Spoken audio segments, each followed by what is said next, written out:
Welcome to another Apollo Papyrus podcast episode. I am Aaron Apollo Camp. For this episode, my interview guest is a television writer and producer, and he is the author of the crime thriller novel Long Branch. His name is Dan Ramm, and my interview with Dan will follow the teleportation sound. Dan Ramm, welcome to the Apollo Papyrus podcast. Thanks, Aaron. Feel free to introduce yourself to our listeners. Well, my name is Dan Ramm. I'm a writer-producer for television, and recently I have just released my first novel, and I'm very excited about it. It's done extremely well. People are really enjoying it, something I never thought I would do, I guess, but I think life is about challenging yourself and stepping outside your box and your comfort zone and seeing what you can accomplish. I have some questions regarding your debut novel, but before that, I do have a question about your work as a scriptwriter. What are some television series that you've written and or produced, and what is it like to work as a television writer and a producer? Well, let's see. For writing, I've written a couple of episodes of Criminal Minds. I've done some writing for a show called Hollywood Weapons, Fact or Fiction, which that show I wrote around 50 episodes of that and also produced that. It was sort of a Mythbusters style program where we would take a scene from a movie or a TV show where weaponry is used, could be a knife or a gun or whatever, and test it in real world conditions to see, does it really work that way? So that was a lot of fun. And then another show called Gun Stories, which is like a history of firearms documentary style program. That we've done 15 seasons. So I've produced all those and written the last, I guess, about 3 or 4 seasons now. It's funny, but writing and producing are such different hats that oftentimes as a writer, you sort of feel like, I'm going to do this and I want to do that. And, but then there's always the producer that goes, now calm down, we can't quite afford that. Can we do this instead? So when you're doing both, you're sort of you're always kind of editing yourself, like, well, maybe I can't do that, but I could probably do this. So it can be a bit of a challenge in that regard. Your debut novel is called Long Branch. Without spoiling too much of Long Branch, what is it about? Well, so the genesis of the whole story came from in 2022, COVID was still kind of going on. People were getting out and about, but certainly television production was not really happening much in 2022. But one network that I have done a bunch of work for, they got in touch with me and they said, we'd really like to get into the scripted drama genre. Do you have any ideas? And so I pitched them some ideas. And the one that they liked the most, I developed it a little bit for them, but then nothing ever came from it, which is often the case. But the idea that I liked the best was this story, Long Branch. So because there was really nothing going on production-wise, I thought, gee, I wonder if I could turn this into a novel. And that's kind of how it happened. And the story is an interesting story. It's a mystery novel. So it's about a character named Mason Powell. And Mason is an actor who had a very successful television show on a major network for 10, 12 years, where he played a sheriff of an Old West town. And when that show ended, it was pretty successful. But when it ended for him, he never really was able to, make the transition into either another show or movies or anything else. Every time people saw him, the only thing I could think was this show that he had done where he was a sheriff. So typecasting was, a big deal. So what he does is he decides, well, I think I'll start doing autograph shows, these sort of event signings, and that can be pretty lucrative for a guy, for a well-known actor like that. But then, of course, for him, COVID hits, and then he finds out through no fault of his own that he's basically bankrupt.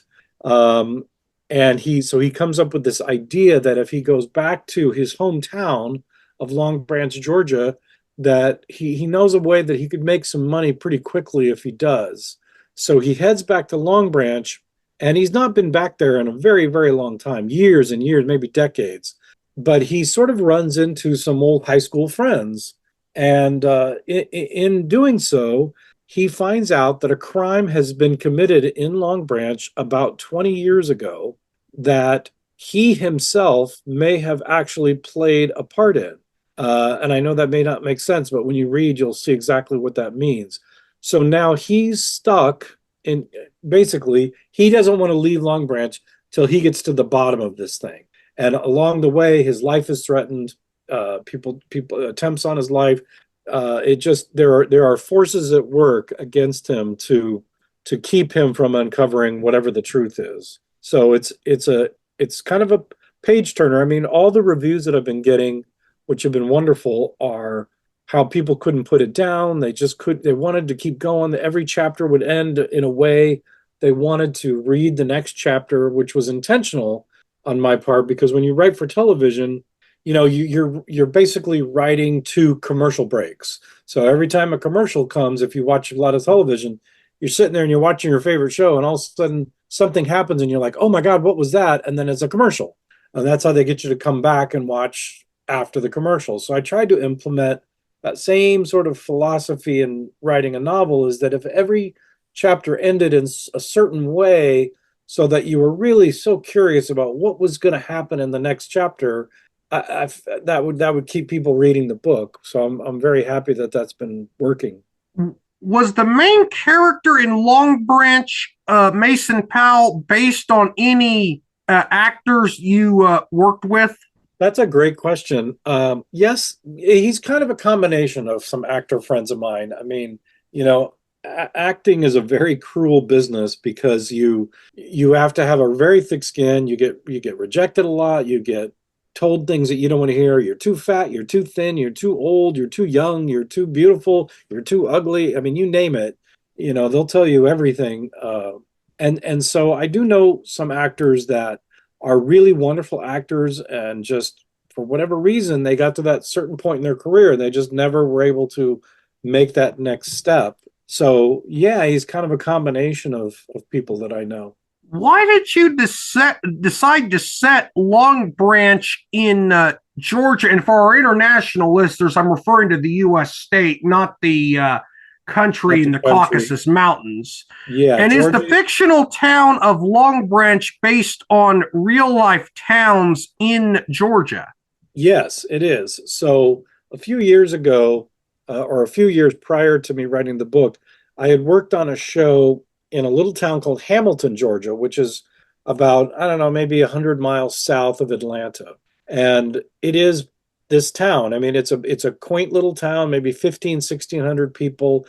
The people are very friendly. I make a joke in the book that there's two sandwich shops in all of in the whole town, and they're right across the street from each other.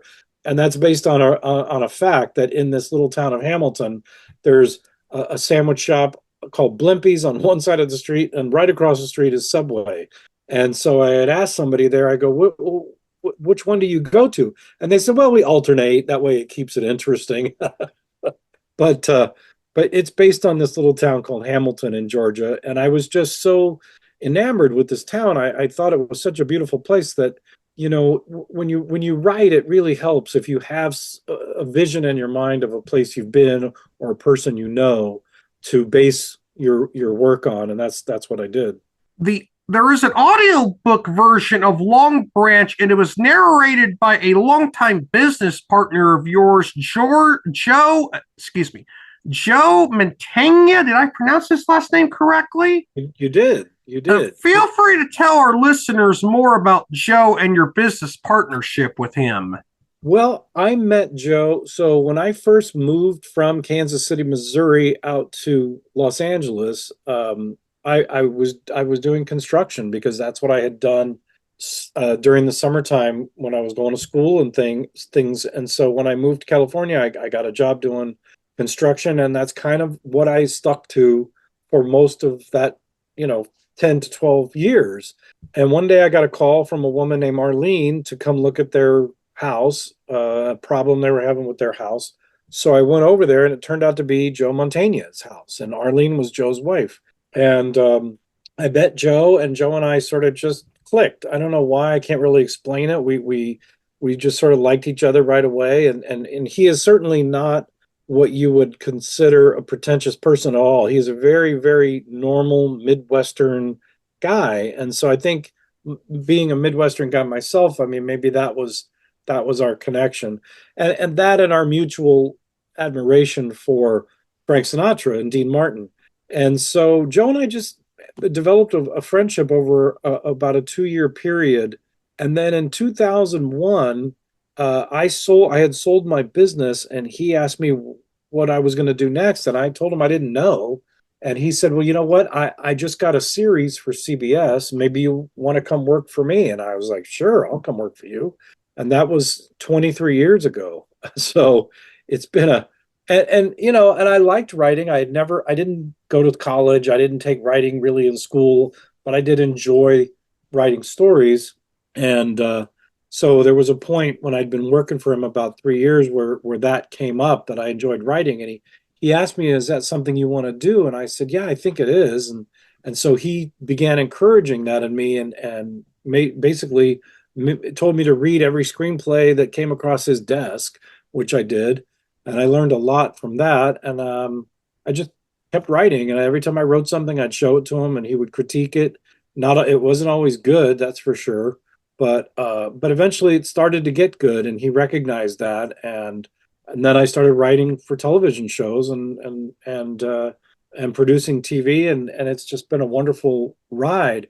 So when I wrote the book, he was one of the first people to read the manuscript and just flipped. He just said, I love this. This is a really wonderful book. You've got to publish it." So I did. And then he said, "You know, when you get ready, I want to do the reading. I want to read it for an audio version," which I was flattered and thrilled that he was willing to do that. Because Joe has done many books on audio over his career. I mean, he's done The Godfather and The Last Don and Boardwalk Empire and lots of amazing things. And over the last, say, maybe 10 to 15 years, he's sort of honed that down to only doing the Robert Parker books, which are the Spencer for hire novels. That's kind of all he does anymore. But when this came up, he said, I want to do this one. I really like this story. So that's out now on Audible. I mean, all the versions of the book, the paperback, the Kindle version, and the Audible version, they're all available on Amazon and Barnes and Noble and Apple Books and all those wonderful places that you buy your books. So yeah, that's how that happened. And it's really great the way he reads. He doesn't just read the book; he actually acts it out. So he gives the characters voices, and distinctive voices, which is really awesome. And you feel like you're listening to a radio theater almost. It's really cool. How long did it take you to write Long Branch? I would say probably about a year and a half to do like the first full manuscript. I worked on it sort of every day, a little bit at the end of my day, my normal day. One thing I did was, my own sort of method, was each day when I would write, I wouldn't I wouldn't stop writing until I knew what I was going to write next, because I was afraid that if I ended a writing session and I didn't know what was going to happen next, then I would procrastinate. I wouldn't sit down at the computer keyboard for days, maybe weeks. Maybe I'd never sit down again. But if I ended the day thinking to myself, okay, I know what I want to do next, that would get me excited, make me want to come back to writing. And so I never really had trouble. I never really had like what they call writer's block, or felt like I was lost in the story. It always just sort of came out pretty steady, and then for that I'm certainly grateful. What is the biggest difference between how you approach writing a novel compared to how you approach writing a script for a television series episode? Good question. So the one thing I found about writing a novel was that it was very liberating, because when you write a screenplay or a teleplay, you don't really have to go into a lot of detail about certain things. So I give this example, like if it's you can in a screenplay you can say the main character walked into a hotel room that had been trashed, right? And when the art department and this location person and the set decorator, when they get a hold of that script, they're going to make that hotel room look trashed. I don't have to tell them anything more than that. They know what they're doing. But when you write a novel, you have to describe how trashed it is. You have to paint the picture for the reader so that when they read it, they get a mental image picture of what does that trashed hotel room look like. And so that's the first big difference, is that a screenplay has to be very thorough. I'm sorry, a novel has to be very thorough in description and so forth. The other thing that is really wonderful about writing a book is I don't have to worry about budgets. I don't have to worry about schedules. I don't have to worry about locations or time of year, or if it's a period piece or not a period piece. Those are all things you have to worry about when you're writing a script, because I've often said, if you write a script and your opening line is, once they got to Mars, well, you're dead. You're never going to make that movie because it's just too expensive. But I can start a book that way, and that's okay. So I really enjoyed the process of letting my imagination just run away and be as full as it could be in writing a book. Is Long Branch self-published, traditionally published, or hybrid published? And what was it like trying to get Long Branch published?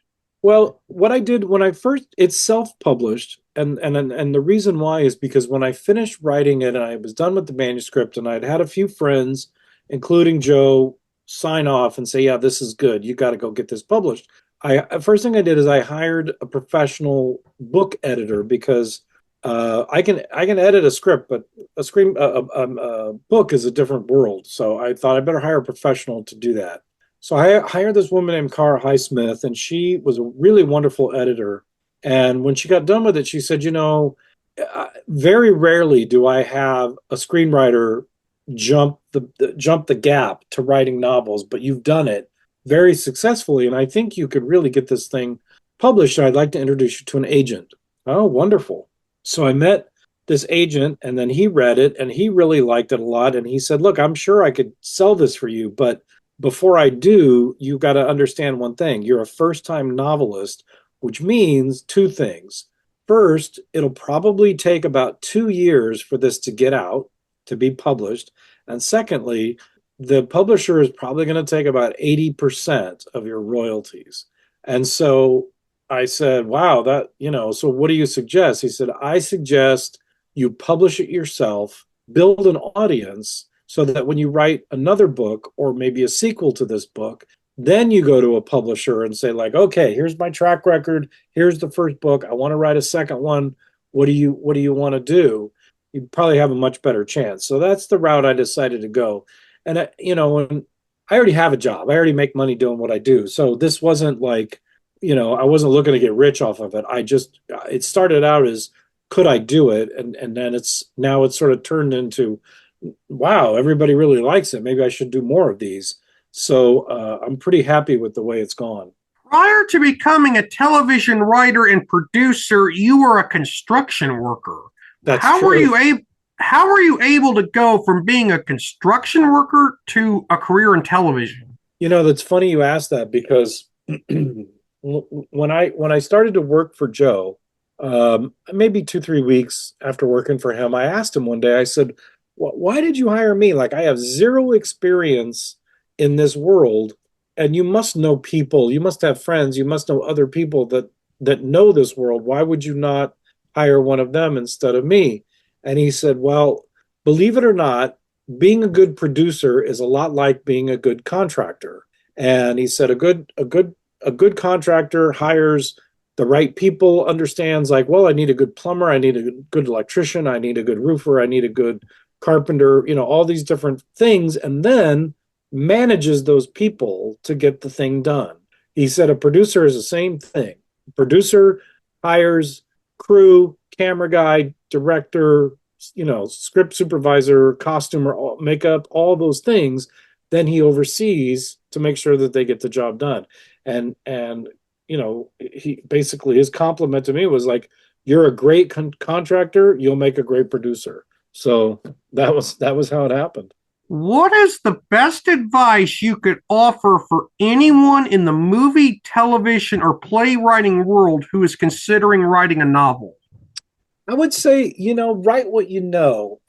Like I said to you, Mason Powell is a combination of people, actor friends of mine. He's also a little bit of me because I figured if I make him kind of my age and my physical structure, if I make him have some of my flaws and attributes, then when I get to some point in writing and I think to myself, well, what would this guy say next? All I have to ask myself is, what would I say next? And that helped a great deal. I also the setting is a place that I was really familiar with, a town in Georgia that I had spent almost a year going back and forth to from Los Angeles, so I knew this town pretty well. Um, and then the other parts of it were things that I had researched and really learned about and spent the time studying. So I would say write what you know. If you have a story to tell about yourself, even or someone else that you know, that's what you should focus on. Not try to necessarily make up something completely out of thin air because that's really tough. I think it's a lot easier to base things on actual experiences because so many times truth is often stranger than fiction. So why not put as much truth in it as you can? Dan, that concludes our interview. Thank you for appearing on the Apollo Papyrus podcast, and you were a gracious and amazing guest. Thanks, Aaron. You're a good interviewer. It was amazing to interview Dan and learn about his novel. This is Aaron Apollo Camp reminding y'all to find your writing and reading purpose. Bye for now.